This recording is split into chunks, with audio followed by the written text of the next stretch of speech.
Bonjour à toutes et à tous, bienvenue pour votre mini-guidance du jour. On va regarder ensemble les énergies potentielles qui peuvent nous accompagner sur cette journée du 6 septembre. Alors bien sûr, ça va rester assez général, hein. C'est une mini-guidance, ça va durer quelques minutes. C'est un petit peu la météo du jour. Bon, voilà, c'est comme la météo, suivant les endroits où on se situe, on n'a pas tous le même temps. Donc ne prenez vraiment que si tout ça, ça peut faire écho. Il faut que ça reste ludique, il faut que ça reste voilà, hein, le petit plus de la journée, le petit bonus de la journée.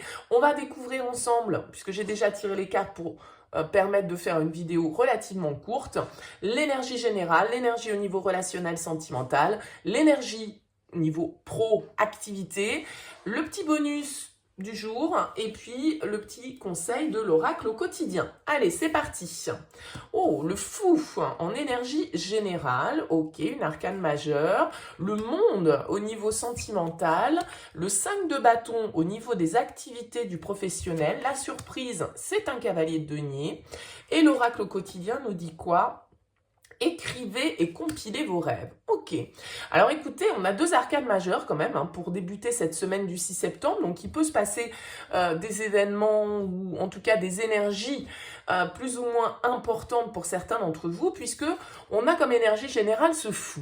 Donc ce fou, il y a quand même une idée de libération, il y a une idée de nouvelles expériences, de nouvelles ouvertures, de nouvelles aventures éventuellement. Le fou, c'est celui qui a envie de se lancer dans quelque chose de nouveau. Il y va, il commence quelque chose, d'accord? C'est un nouveau départ, c'est un départ vers l'inconnu, c'est une nouvelle vie, on s'engage dans un projet, on se lance dans une entreprise, on va à la recherche d'un nouveau job, etc.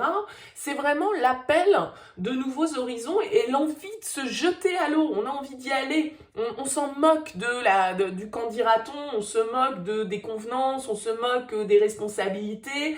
C'est vraiment des possibilités qui s'ouvrent avec le fou. Et peut-être qu'aujourd'hui, quelque chose va faire qu'un projet ou une envie qu'on avait laissée de côté peut-être pendant quelques temps, pendant plusieurs années, peuvent enfin commencer. Alors, il est possible ici que ça se passe au niveau relationnel, sentimental, parce que on retrouve en fait cette carte du monde et du mât se suivent, c'est-à-dire que le monde clôture un cycle, le fou en ouvre un nouveau. Alors, est-ce qu'ici, avec ce monde au niveau relationnel, sentimental, il y a une ouverture, il y a un achèvement, un accomplissement, on arrive au bout de quelque chose, le monde peut symboliser évidemment notre ouverture vers l'extérieur, mais aussi du coup l'extérieur qui vient à nous. Alors ça peut être des nouvelles qui viennent de loin, des nouvelles qui viennent de l'étranger, quelqu'un qui a des origines différentes de vous, au niveau sentimental, relationnel. En tout cas, on nous parle de communication avec le monde, on nous parle d'ouverture, c'est une carte extrêmement positive, c'est vraiment le dernier pas, c'est une victoire, le monde,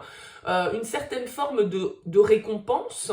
Alors, ça peut être parce qu'on arrive enfin à boucler la fin d'un projet qu'on avait à deux, c'est pas forcément, voilà, c'est du relationnel, mais avec le monde, on est dans le moment présent, on est à la bonne place, on a su composer avec ce qui nous entourait, parce que les autres rentrent bien évidemment là en compte avec cette carte, et on arrive par exemple à, à se mettre sur la même longueur d'onde, à être dans la même énergie, dans la même synergie.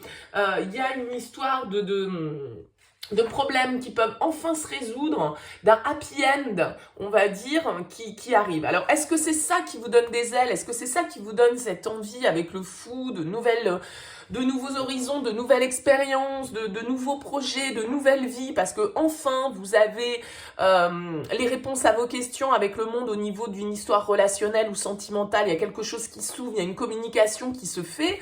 C'est peut-être ce chevalier de denier, parce que ce chevalier de denier qui est un petit peu le petit bonus, la petite surprise du jour, c'est une démarche, c'est un messager, les cavaliers dans le tarot. Alors, c'est pourquoi pas un signe de terre. Il me semble qu'on avait le chevalier de denier dans les énergies fin de semaine dernière, je crois que c'était pour la journée de vendredi.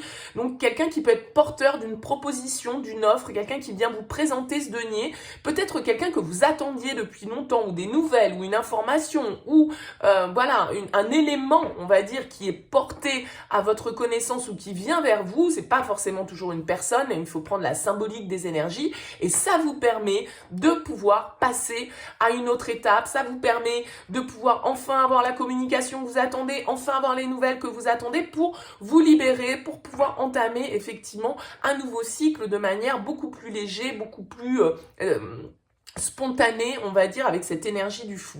Alors, au niveau professionnel, on sent qu'il peut y avoir un petit peu de tension avec ce 5 de bâton. Alors, c'est pas des tensions bien méchantes, mais le 5 de bâton va nous expliquer qu'à un moment donné, eh bien, on se confronte aux autres, on se confronte aux idées des autres, aux pensées des autres. On est différent. D'accord?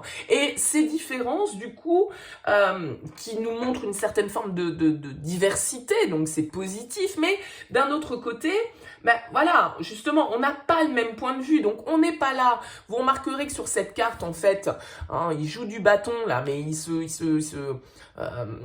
c'est pas quelque chose de sanglant, hein, c'est pas une bataille sanglante. Les bâtons se croisent, c'est un peu désordonné, c'est-à-dire que les idées fusent, les opinions fusent, on n'a pas forcément les mêmes que celles des autres, et voilà, il n'y a pas de méchanceté, il n'y a pas de destruction, mais on se bataille un petit peu avec l'autre pour faire entendre éventuellement son point de vue, son intérêt, son ambition. On est un petit peu obligé de se mesurer aux autres pour pouvoir justement montrer ses qualités, montrer qu'on peut défendre son point de vue. Alors parfois, c'est vrai qu'on défend son point de vue sans forcément toujours écouter les autres avec le 5 de bâton. Hein. Il peut y avoir un désaccord, on va dire, sur la conduite à tenir ou voilà, quelques petites rivalités, des diversités de personnes, d'opinions, de points de vue, et donc il peut y avoir un débat qui interroge, qui questionne, et voilà, il y a une émulation qui fait qu'on confronte nos idées aux autres. Ça peut créer quelques tensions, on peut être un petit peu tiraillé, mais rien de bien grave a priori pour cette journée, en tout cas de belles énergies ici au niveau général et relationnel. Alors, avec l'oracle du quotidien, on nous dit écrivez et compilez vos rêves. Je vous lis le petit message. Vous recevrez les réponses à vos interrogations par le biais de vos rêves. Par les images et les actions qu'il utilise durant votre sommeil, votre subconscient vous révèle la vérité. Un symbole apparaîtra plusieurs fois dans un de vos songes. Vous le retrouverez par la suite dans vos objets matériels. Il vous servira de boussole afin de retrouver votre chemin. Donc là, il y a vraiment une idée. Pourquoi pas hein, d'essayer d'être à l'écoute de son intuition, de ses rêves, hein, c'est ce que vous dit ce message, mais aussi d'être à l'écoute, de poursuivre vos rêves, d'accord? Alors peut-être qu'effectivement, on vous conseille d'aller chercher des petits messages inconscients, subliminaux que vous pouvez trouver dans vos rêves. Pourquoi pas? Pour certains d'entre vous, si vous avez du mal à vous souvenir de vos rêves, ou en tout cas à les garder en mémoire pour la journée, eh bien voilà, le matin, au réveil, d'avoir le réflexe de dire, bon, je mets sur le papier ce dont je viens de rêver, les petits trucs qui m'ont marqué dans cette nuit, et c'est vrai que souvent, il y a des messages à aller y capter qui peuvent vous aider, qui peuvent vous permettre de trouver parfois certaines solutions à vos problématiques. Voilà pour cette journée du lundi 6 septembre, j'espère que ce petit message vous aura parlé. Je vous souhaite une excellente journée. Je vous dis à demain.